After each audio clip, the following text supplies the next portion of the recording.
Good morning, everyone. I think we will make a start. I would like to start by acknowledging the traditional custodians of country here and throughout Australia and their connections to land, sea and community. I'm here in Canberra on the land of the Ngunnawal people. I would like to pay my respects to their elders past and present, and I would like to extend that respect to any Aboriginal and Torres Strait Islander people who are present today. My name is Sue Regan. For those of you who don't know me, I am Deputy CEO and Policy Director at Volunteering Australia, and I'll be chairing this event for the next hour. Welcome to you all. This event is where we are sharing some of the early findings from the Volunteering in Australia research on the organisation perspective. As you will all know, this research is part of the development of the new strategy for volunteering, which we are all very excited about. And the aim of the national strategy is that it's being designed and will be owned by the volunteering ecosystem. And it will provide this new blueprint for a reimagined future for volunteering in Australia. An important part of the work is the Volunteering in Australia research. This will provide the evidence base, a key part of the evidence base for the national strategy. That's got 4 elements, and we are getting some of the early findings today from element 2, which is the perspective of volunteer involving organisations. We are delighted to have so many people present and engaged in the work. Before we launch into the event, I wanted to just remind you that today's event will be recorded. After the event, we will email you all sharing the recording, and we will also be sharing the slides which you are about to see. The running order is that we'll hear from the researchers. Sarah Wilson, the National Strategy Director, will then provide some reflections. And then there'll be an opportunity for some Q&A. If you want to ask a question when we get to that part of the discussion, then please raise your hand in Zoom or use the chat function, and we'll be monitoring the chat function. So I would like to introduce our main speakers. We are delighted to have 2 of the team of researchers here today, Professor Kirsten Holmes and Associate Professor Patrick Dunlop. Kirsten is an internationally recognised expert in the study of volunteering, particularly in the area of events, leisure, sport and tourism contexts. She's well known to us in the Volunteering Peaks because she is also co-chair of Volunteering Australia's National Volunteering Research Network, and she's chair of Volunteering WA's Research Committee. Patrick's research focuses on attraction and recruitment of workers, assessment and selection, and how these processes occur in the context of rapid technological change. Patrick is also a registered psychologist with endorsement in organisational psychology. I think you would agree with me that Kirsten and Patrick are ideally placed to be undertaking this research, and we are very fortunate to have you with us here today. So I'm now going to hand over magically to Kirsten and Pat. Thank you, Sue. Thanks very much for that, that great introduction. And it's our pleasure to be here today to talk to you all about the early insights from the research we've been doing for Volunteering Australia as part of the National Strategy for Volunteering. Patrick and I are both based in Perth, so we're speaking to you from the lands of the Whadjuk people of the Noongar Nation, and we'd absolutely like to pay our respects to their elders, past, present and emerging. So in the presentation this morning, these are the key questions that our part of the research is addressing. So I know we had a fantastic presentation earlier this year during National Volunteering Week on the individual perspective of volunteering. So we're focusing on the organisational perspective. Now, we're looking at quite a broad range of issues. We won't be covering all of these in the early insights, but you can see there are some key questions we're addressing and some trends and innovations. So this is what we will be looking at today in the presentation. So how are organisations recruiting and engaging volunteers? the challenges and barriers to engaging volunteers, and the costs associated with engaging volunteers. So really important questions, particularly in the context of COVID, when we heard about the decrease in volunteer participation from COVID and also from the recent census data. In terms of trends and innovations, we're looking at organisational practices, how volunteer engagement and management practices have changed over time, and how organisations think volunteer involvement might need to change in the future. What kind of drivers are underpinning this? So the research that we've done, we're primarily reporting on a large-scale organisational survey. So I'm going to pass over to Patrick, who led the survey, and he's going to talk us through the results, and I'm going to pop in with comments and insights as we go, and then we're very happy to follow this up with questions at the end. So I'm very pleased to hand over to Patrick now.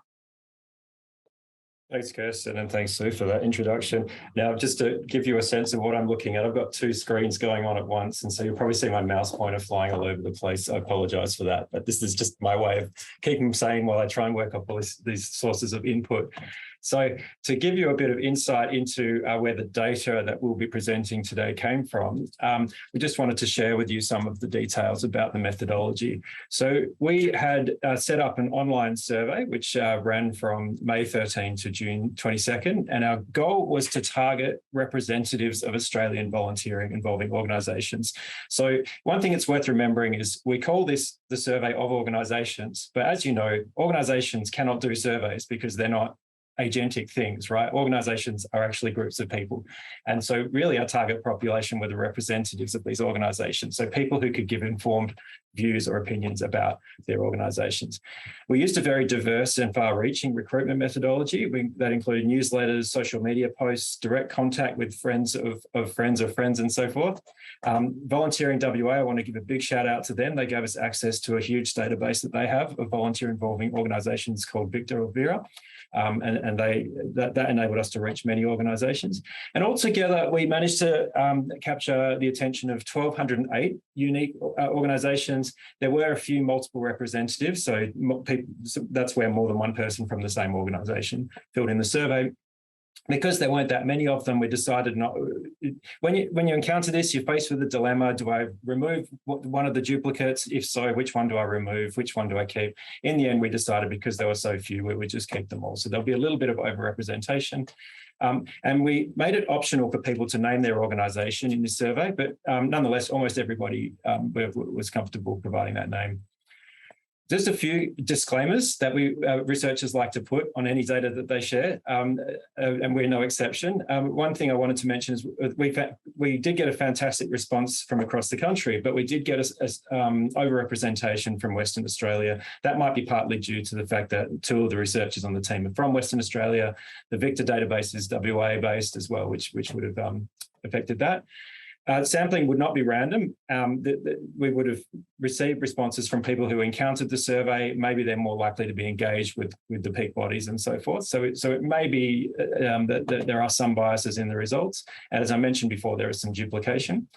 Now, because we used an open link, that meant that anybody in principle could have taken the survey. And so we had to assume that there would be enough knowledge by the person who completed the survey. So we put this little disclaimer at the beginning of the survey to try and encourage people to if they didn't feel like they knew enough, that they could, we recommended that they would contact somebody else from their organisation who did. Okay, so a bit of a preview. There are going to be a lot of charts in the next bunch of slides. Some of them I'm probably going to whiz through quite quickly. Don't panic too much if you don't. The reason the charts are in there is because I know that many of you will download the slides later on, and so they're there for those people who want to peruse those charts later on. Okay, so I apologise if I skip over something too quickly.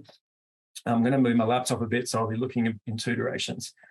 So just to give you a sense of who completed the survey, we discovered that overwhelmingly, well, not overwhelmingly, but a large portion of the respondents were volunteer managers or coordinators, although we also saw representation from people in administrative roles.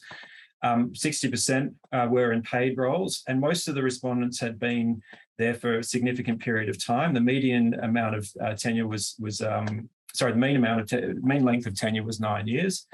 The respondents on average reported spending 40% of their time. So I guess that's the equivalent of 2 days a week if you're on a full-time load, supporting volunteers in their organisations. These two charts show the size and the relative operating state. So you can see we had a good mix of organisational size in terms of the number of volunteers, but close to even representation from each group. And as you can see from the chart on the right, that you can see there's an overrepresentation of WA, but we still received pretty good responses from the other states. This slide shows a very large chart illustrating the percentages of organisations that represented different core focuses or sectors.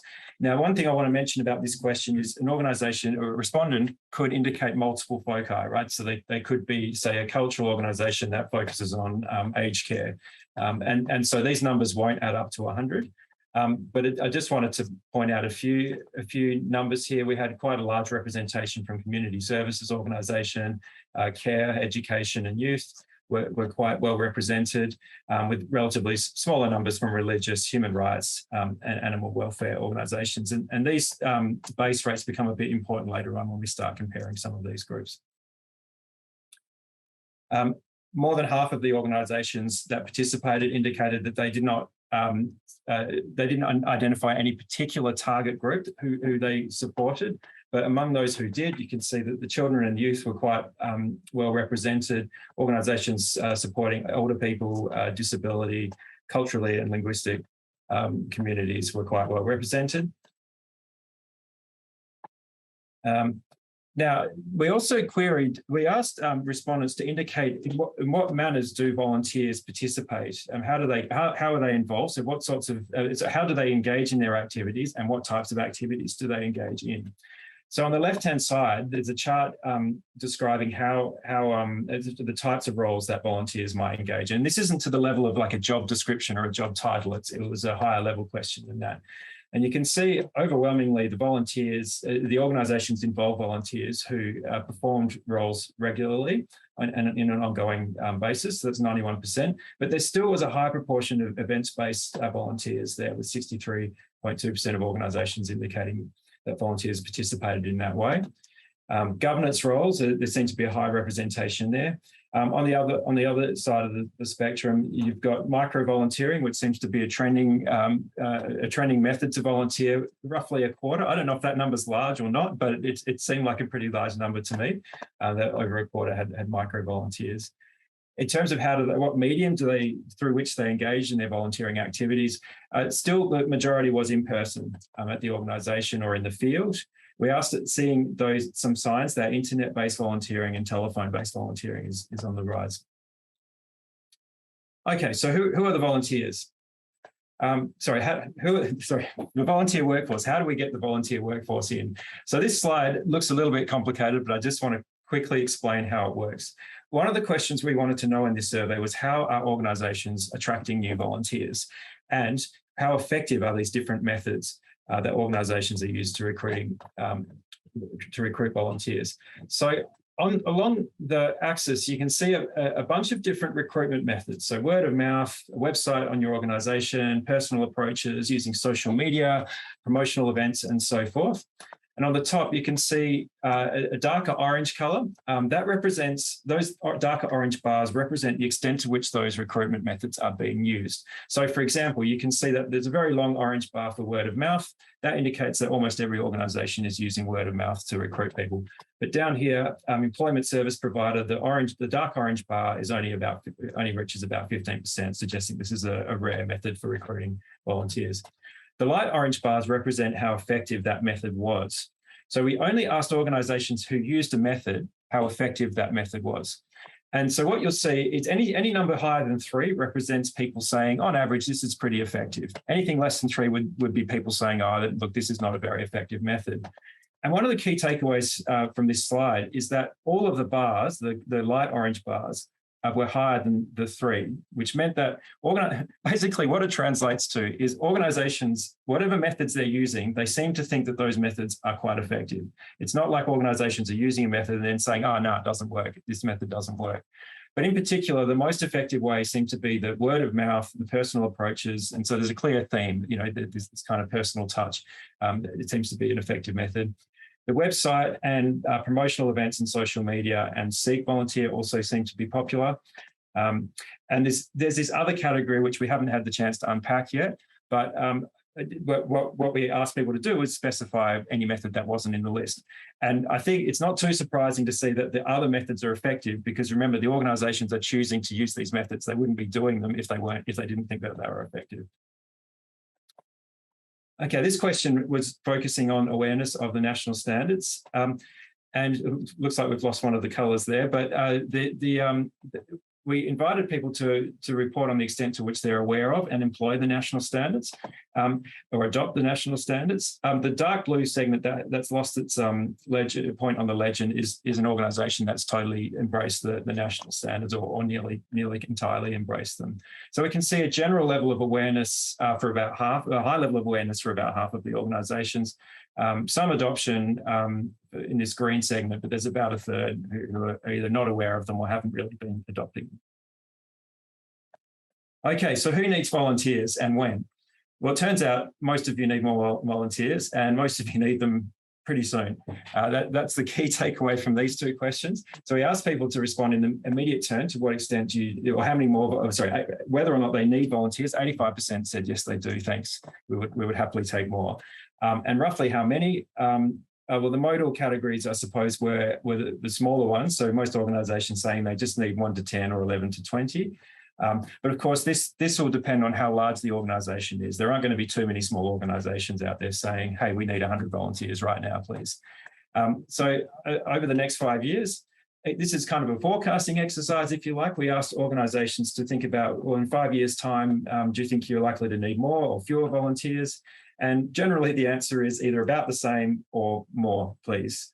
Significantly more for 15% of the respondents, but very large group of people saying more. Okay, this is another one of those huge charts that you may want to have a look over later rather than try and unpack right in this moment. But what we did with this question is we broke down the perceived demand for volunteers by state. And what I think one of the things we have to really take into consideration when interpreting this is that smaller states are likely to have smaller organisations, and smaller organisations are likely to want fewer volunteers than large organisations. And so you can see some evidence of that. So the ACT, relatively smaller territory, is more likely to indicate that they want 0 to 10. So I should say 1 to 10 more volunteers. Same with Tasmania and Western Australia. Interestingly, Northern Territory, that did not follow that trend. But I won't talk much more about this slide. I'll leave that for you all to unpack when you're browsing over the exciting coloured bars.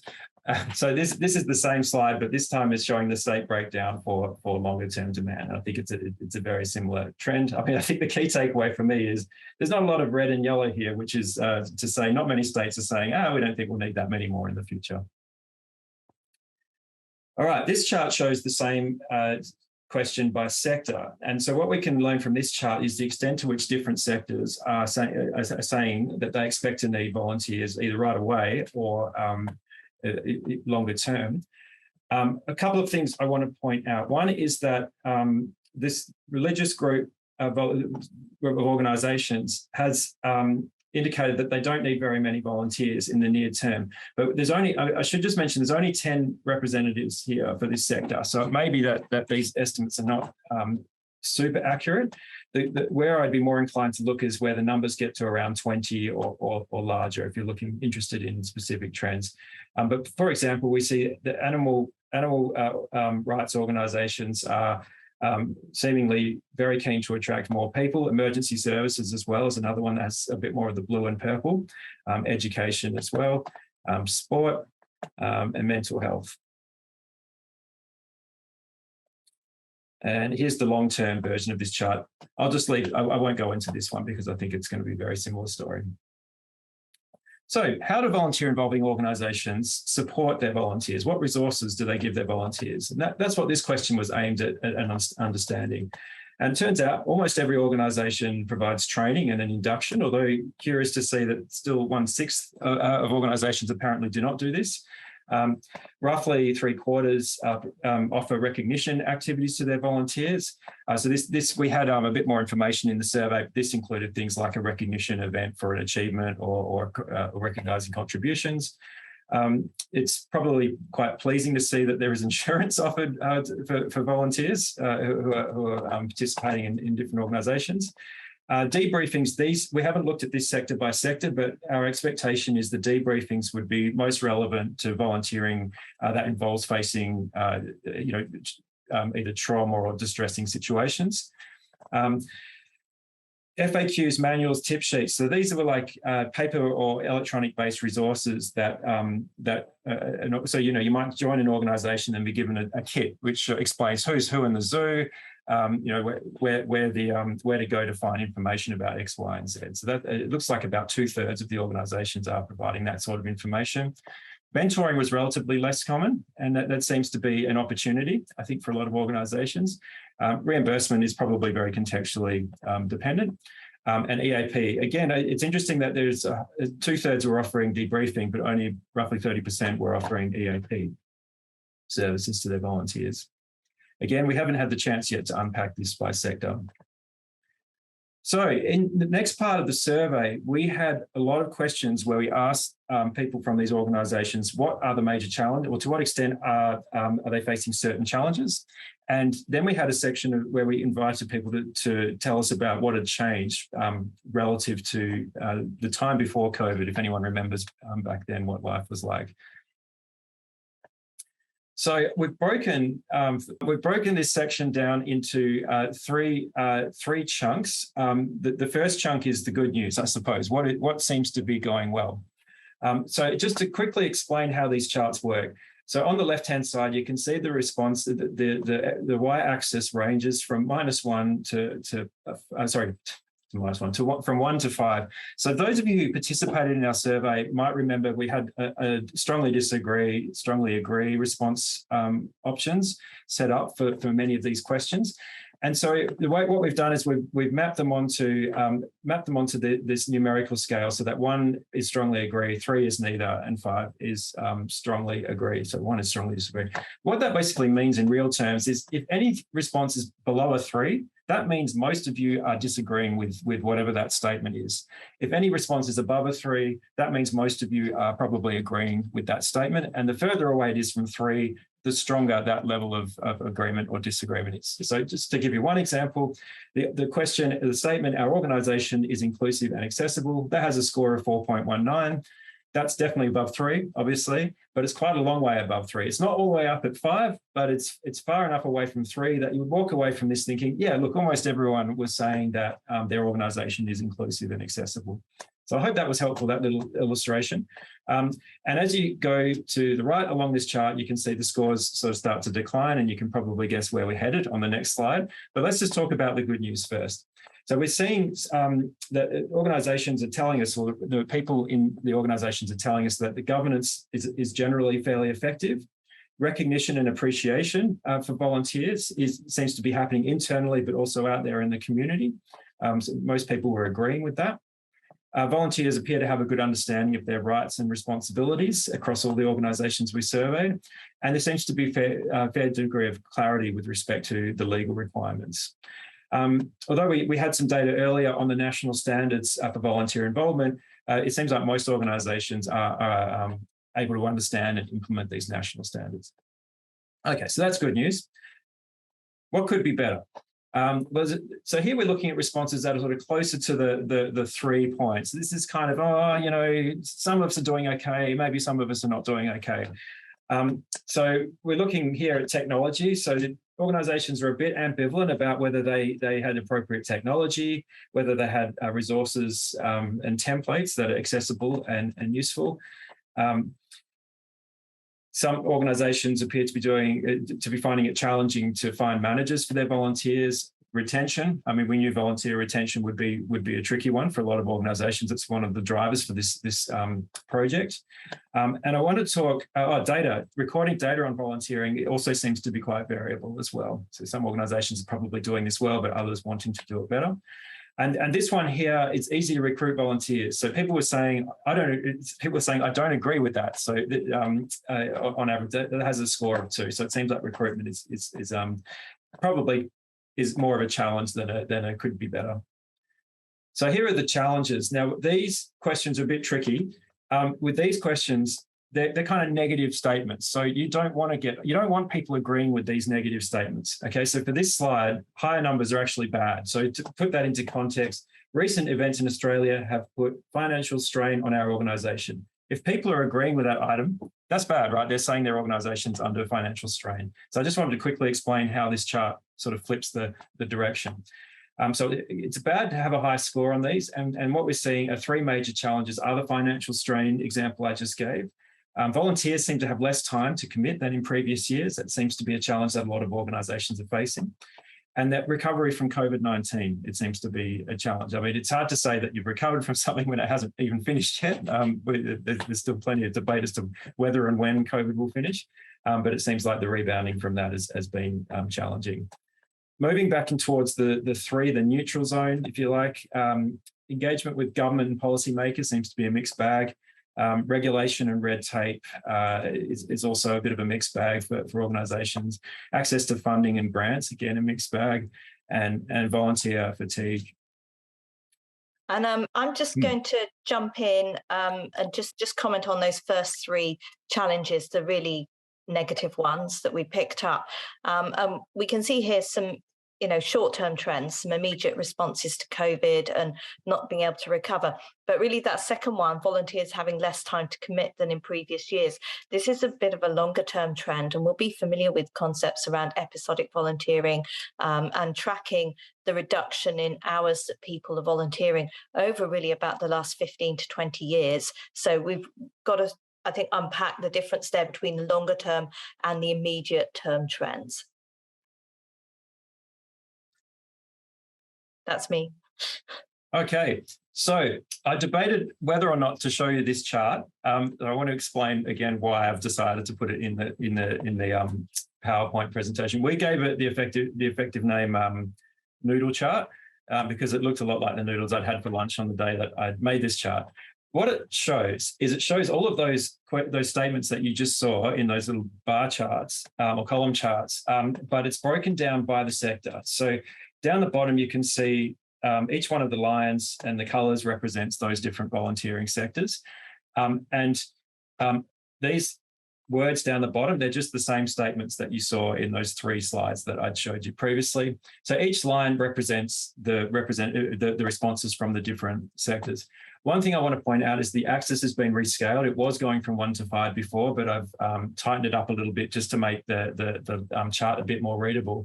Now, I'm not going to go through this, but the point of the chart is to show you just where the variability is across sectors, where some sectors are saying they're doing well and other sectors are not doing so well. If you're interested in that, I encourage you to download the presentation, pull out your magnifying glass, and then hover over those sections. So, for example, you can see there's a lot of differences here, but here they're a bit more tightly packed, and here they're a bit more tightly packed.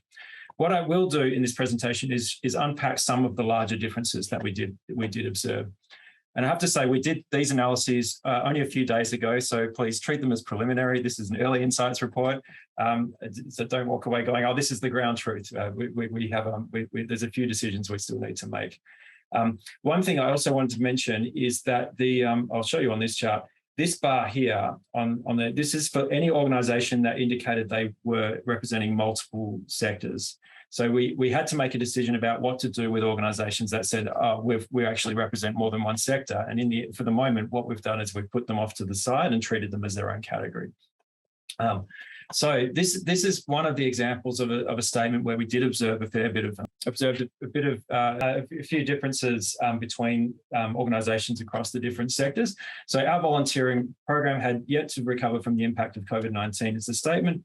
And you can see the red bars are the sectors that are struggling a bit more than, the red bars are the ones that are struggling a bit more, and the purple are the ones that are struggling less, if you like, with this statement. So you can see the cultural sector, although admittedly there's only 10 representatives there, we're generally agreeing a lot more with this statement. Same with people in the health sector, the youth sector, the age sector. and the disability. So you can see a theme with respect to the provision of care as being one of the sector in high level terms, if you like, is struggling to recover from the impact of COVID-19. Environmental volunteering involving organisations didn't seem too fazed by this, and neither did the religious volunteer involving organisations, although we know that that's a fairly small group.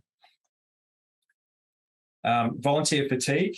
So here we see the animal rights volunteers, emergency services, probably not surprising given all the emergencies we've had this year and last year and the year before that, and the sports volunteers are more, the representatives from those organisations were more inclined to say that their volunteers were fatigued. By contrast, the disability, environment, human rights and aged care volunteers appear not to be as fatigued. This is about the question about recording data. It seems like some organisations are finding this less challenging than others. So the mental health volunteering, emergency services and sports, we're saying it's more difficult, whereas the human rights and religious volunteering involving organisations were saying that it's not. But it's interesting. What was interesting to me about this chart is just how similar everybody else seems to be. It seems like most organisations are sort of feeling a bit neutral about this. So COVID changed a lot of things for a lot of people. So you're probably wondering, how did it change volunteer involving organisations?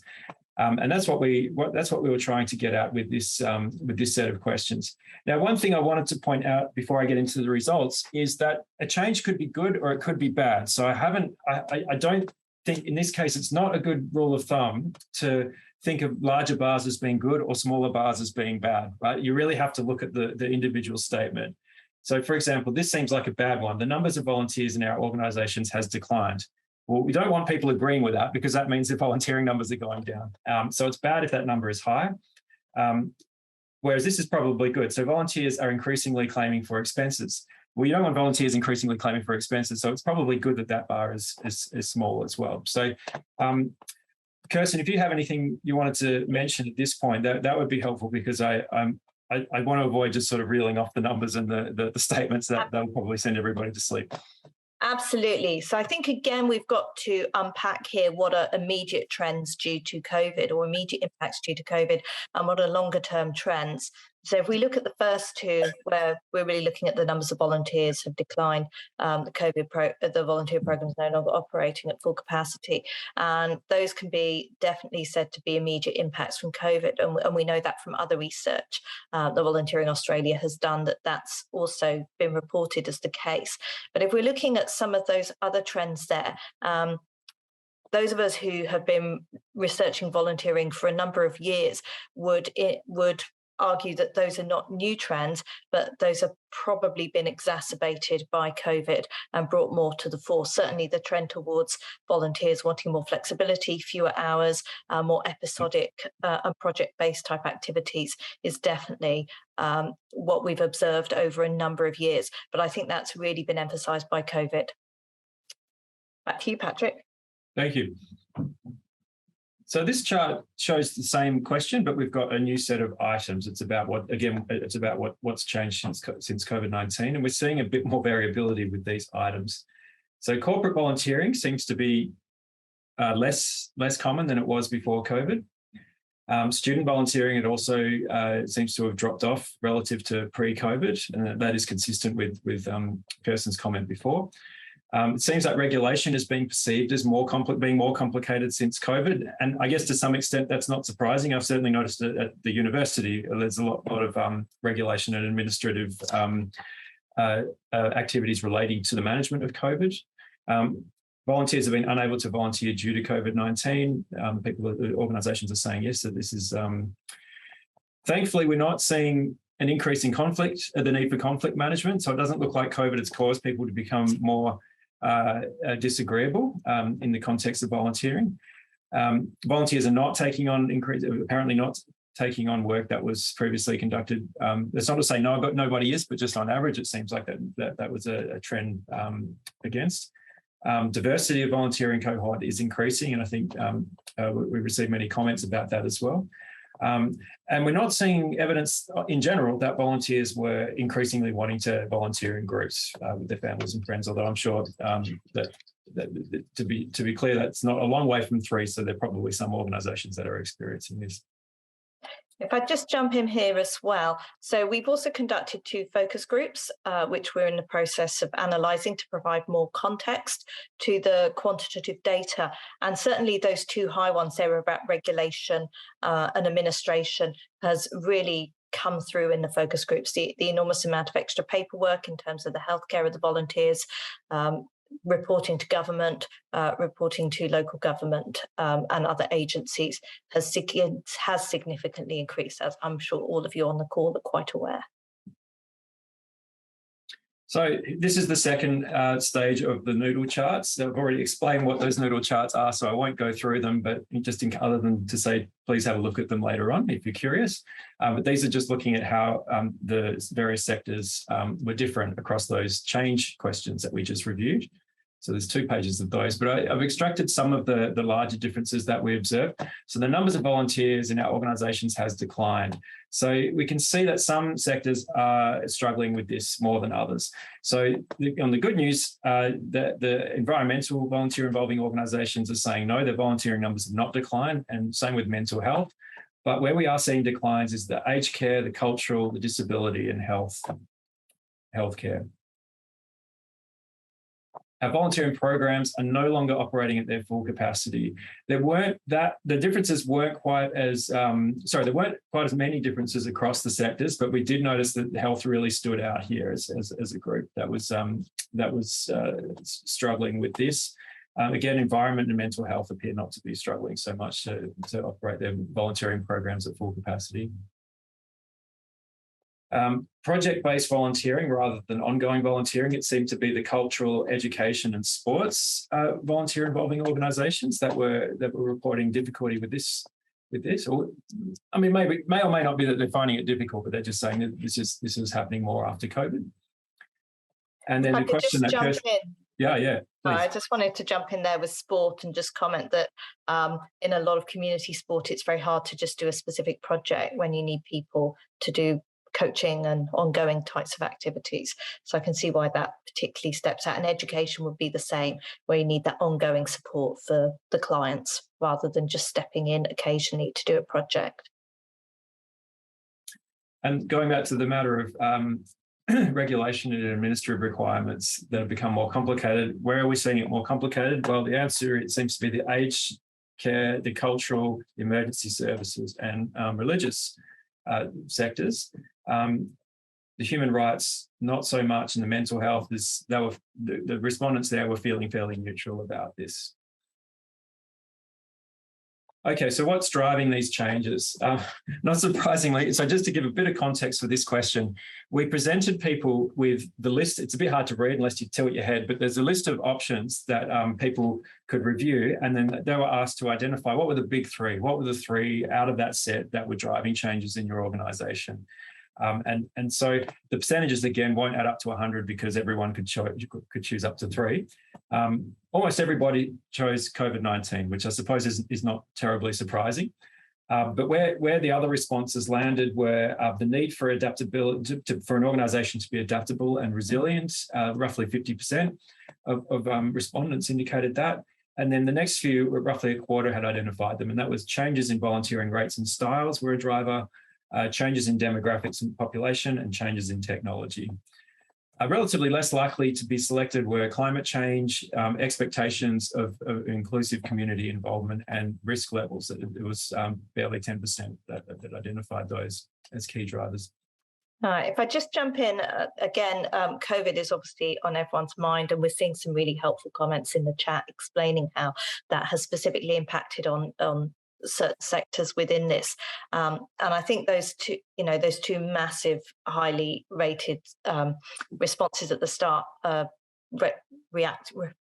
reflect that. But I think it's really important as well to look at those sort of next ones. So nowhere near as huge, but we're still looking at a quarter of organisations in changes to volunteering rates, the demographics, the technological, the rising expectations. And these are much more long-term drivers of change. COVID's obviously changed everything, and that change is ongoing. But if we look at the other ones, those have a much longer term impact, and that change has been ongoing for many years, as I'm sure those of you working in the sector will be aware. Okay, so that concludes the presentation of the data that we've got. I just had a quick look at the chat while Kirsten was speaking. I just discovered there are all these amazing comments and questions in there, which I didn't realise were going on because I was looking at PowerPoint. So I'm looking forward to reviewing those. But I just wanted to give you a quick preview of where we're headed. We've got a whole set of questions around diversity, inclusiveness that we haven't. We've got averages, but we haven't looked at any sector differences. Kirsten's working on an analysis of the costs and benefits of volunteering. We've got questions around corporate volunteering.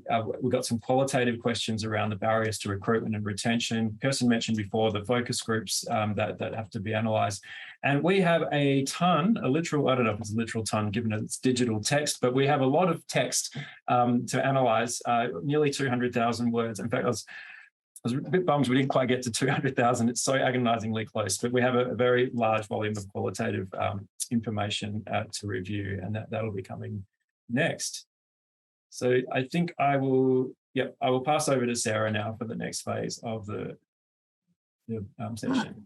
Thank you so much, Pat and Kirsten. Pat, you did an amazing job getting through all that data. And Kirsten, thank you for responding to all the questions in real time.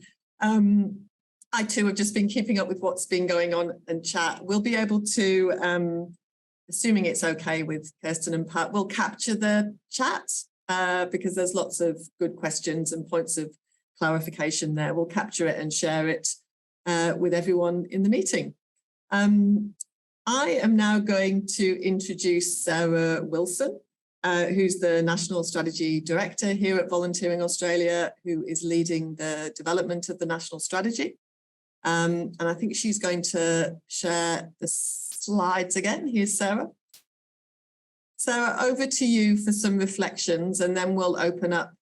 We've got about 10-15 minutes for further Q&A. So do pop those in chat or put your hand up using the Zoom hand. Thanks. Over to you, Sarah. Thank you so much, Sue, and to Pat and Kirsten as well. So just a quick summary of where we're up to with the National Strategy Project is that hopefully many of you had the opportunity to look at our Discovery Insights report that was released a couple of weeks ago, but we're moving from the discovery phase into the visioning phase. And you'll see me hopefully face-to-face in your state or territory through the month of September, but there will also be plenty of opportunities for you to participate virtually as well. And the Volunteering in Australia research underpins the entire project. So these findings are particularly helpful for us to compare with what we've heard through the consultations and understand if what we're hearing from people is matching up with what our research is telling us. And largely, and there is the nuances that we've been discussing in the chat, but largely what we're finding is that what we're hearing from people and what our research is telling us are mirroring, which has both challenges and opportunities for a volunteering ecosystem. Sorry, now I'm the one battling with multiple screens. So just a couple of reflections based on what we know from the data so far from the organisational survey and what we've heard from organisations through the consultations. One of them, and this will be of no surprise to those in the room, is that a majority of organisations actually responded by saying that they don't serve a specific beneficiary, but they aim to serve the general community. And what this tells us is that for many organisations, they deliver a wide variety of programs and services that aren't necessarily just for one cohort. Although you will find in the report that we released later today, there were some organisations that identified working with particular cohorts, and you'll be able to see that breakdown in the report that we produce online. One of the other findings that we compared with the volunteer perspective, but also with the recent census data, is the apparent decline in formal volunteering and the fact that organisations in this survey told us that that is predominantly still how they involve volunteers. So what we've heard from organisations is that they tend to involve people in face-to-face, regular, ongoing roles in most instances, but volunteers are telling us that their formal participation in volunteering is declining. So that is potentially suggesting a misalignment between the ways people want to participate, but how organisations are currently involving them. And that will be something for us through the National Strategy Project to consider in terms of sort of future-proofing volunteering. Word of mouth referrals and personal approaches were still the number one way that organisations recruited volunteers, and this is a particularly fascinating finding. We think that it speaks to the relational aspect of volunteering, the fact that it is a very person-centred and relational role, but also in an increasingly digitising world, it suggests to us that there might be the opportunity to engage people in different ways. But this is certainly a finding that definitely reflects what we found in previous research. So in 2016, that was definitely leagues above the main way that people got involved in volunteering, and just goes to show how important those personal relationships are when it comes to volunteering and getting people involved. 60% of respondents said that they would need more or significantly more volunteers in the future. And this demonstrates to us that the volunteer workforce is critical, a big part of the National Strategy Project. And many of you, hopefully through the Discovery Insights, saw that we identified that volunteering and volunteers aren't necessarily always considered in workforce discussions. But what this research is demonstrating is that that workforce is particularly critical. And when we do have the opportunity to break down the data by different areas, including regional, metropolitan and remote areas, we will see that the research is demonstrating that there continues to be a higher reliance on fewer numbers of volunteers in regional and rural settings. And finally, only 30% of respondents said that they involve employee volunteers or corporate volunteers, and this is a huge area for growth. So through the National Strategy Project, we do have a corporate volunteering working group, and that working group is actually looking at what the national strategy might say about bringing the business sector and companies and corporates and even very small businesses into that volunteering ecosystem discussion to consider how people who are volunteering through the workplace might be able to supplement some of the workforce demands that other volunteer cohorts are struggling to meet with just the changing nature of things, rising cost of living, and a lot of the other things that are impacting participation in volunteering. So largely what we've seen through the research definitely is mirroring up with and aligning with what we've heard through the consultations so far, but certainly some challenges that we need to look at going forward. So when we release the report from, well, actually it is already online, but it'll come to your inboxes hopefully tomorrow, you'll be able to see some more of the breakdown of what we've talked about today. But certainly there are huge opportunities, but as Kirsten said, some of these longer term trends and impacts on volunteering we're seeing particularly come to the fore at the moment. And I will stop sharing my screen. And over to you, Sue. Thank you, Sarah. So building on those reflections, we've got some time now for Q&A. So if anyone would like to raise their hand in the Zoom meeting or put a question in chat.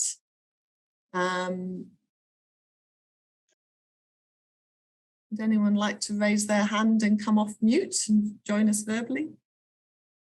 There's a question that's just come up from Anne in the chat, which is, does volunteer inclusion align with policy and best practice of inclusive workforce development approaches?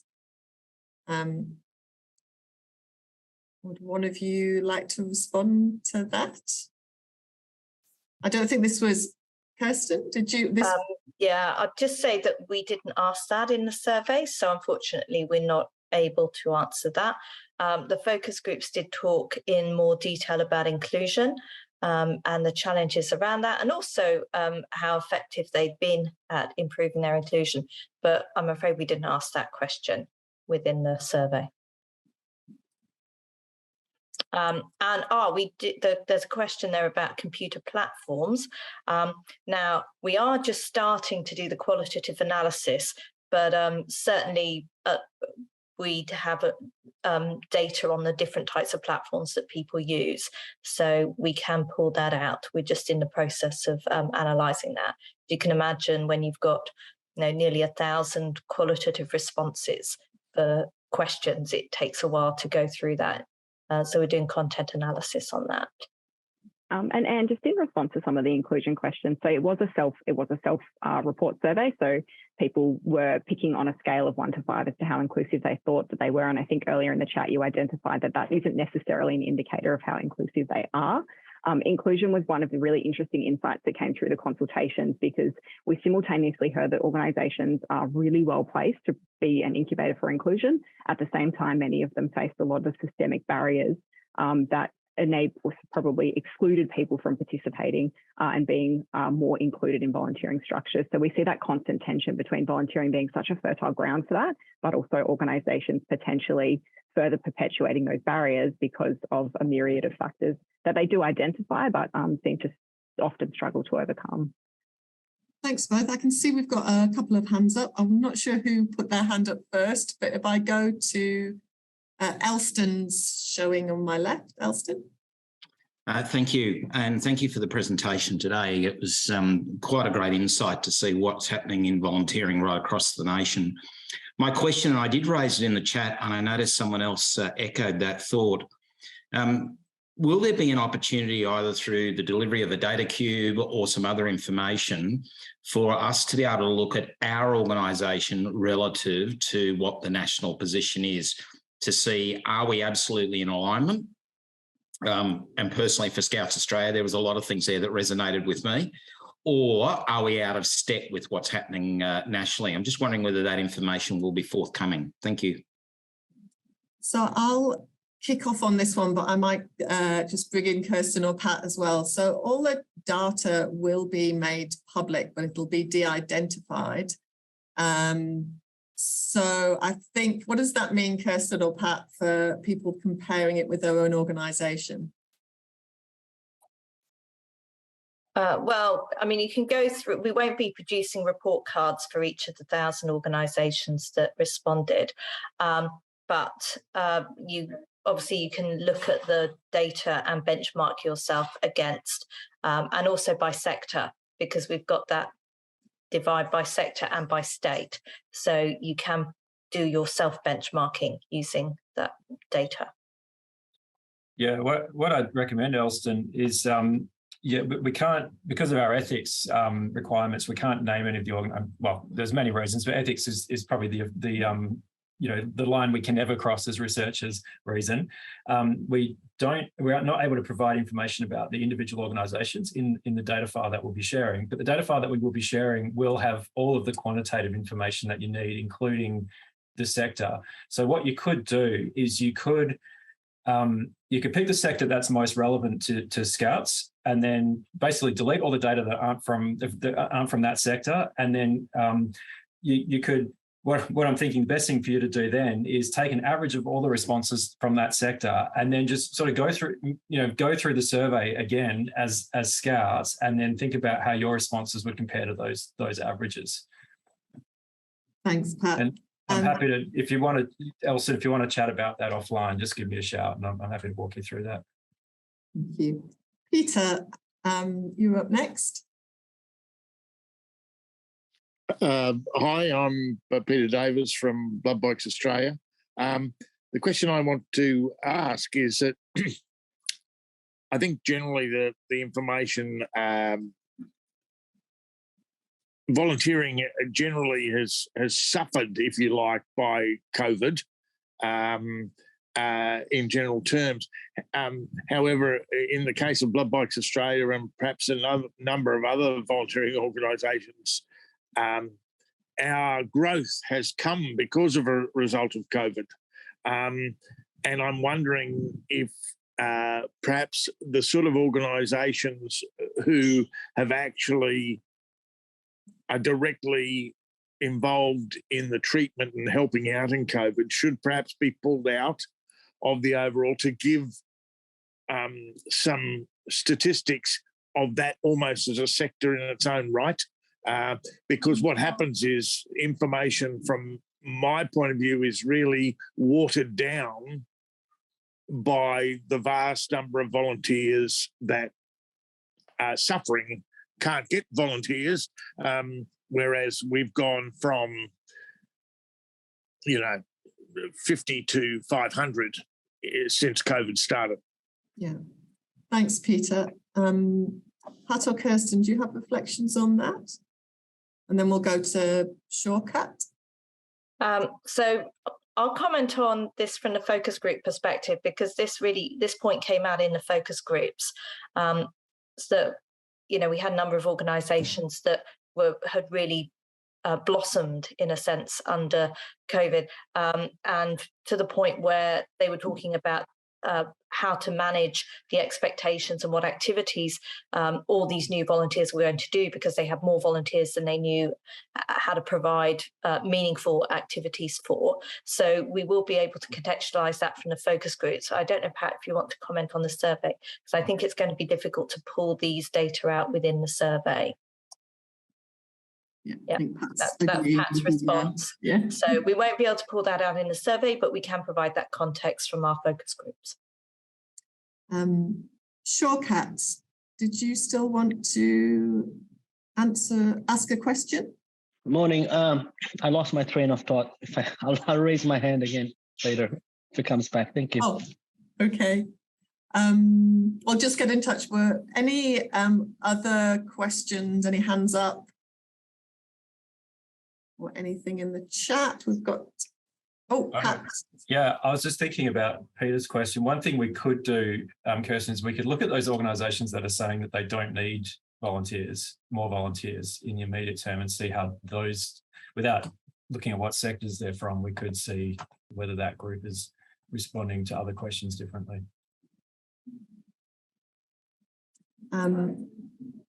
Shawkat, did you want to come in? Your hand is back. Yes.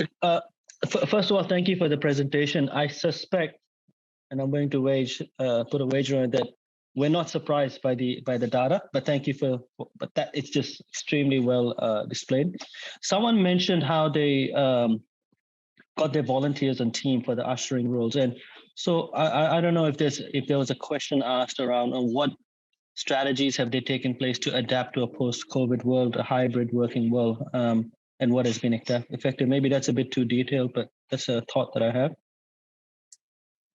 Any reflections on that from Pat and Kirsten? This was how organisations have adapted to the post-COVID world. I think that will have to come from the qualitative responses, so which we haven't analysed yet. We're just in the process of getting those analysed over the next couple of weeks. Because this is much more of a kind of qualitative question, is, you know, that reflection, or we can tell from the quantitative data is who's experiencing problems and what kind of problems they are, and then we can break those down by type of by sector, by size of organisation, and by location of organisation. And of course, as Patrick would have mentioned, with location, one of the challenges is that we have organisations that operate in just one state, and we have organisations that operate in multiple states. We have organisations that operate nationally. So how we compare those organisations is one of the challenges we're grappling with in terms of presenting the data. Thank you, Kirsten. I'm just very aware that we're getting very close to 12 o'clock. Did you, Kirsten, Pat or Sarah, have any final reflections? There was one thing I wanted to say is we are going to make a bunch of executive decisions when we run these comparisons, right? At some point, we have to decide that this is how we'll compare sectors or states. But the beauty of having the data out there is down the track, you can grab the data file and do whatever comparisons you want, whatever crosstabs, whatever mean scores you want to do. I think this is one thing that we were really passionate about is open data and sharing, so that people can get their own insights as they wish. Brilliant. Thank you all. So can I just say a huge thank you to Kirsten and Pat in particular for the amazing research that you're doing, and for sharing these early findings, which I know isn't an easy thing to do. As I mentioned, the slides and the recording will be sent round, and the summary report, I think, is already up on the National Strategy website. So I will wrap up. Thank you so much for participating in this morning's event, and please, do stay engaged with this very exciting project as we continue to develop the National Strategy for Volunteering. Thank you, everyone.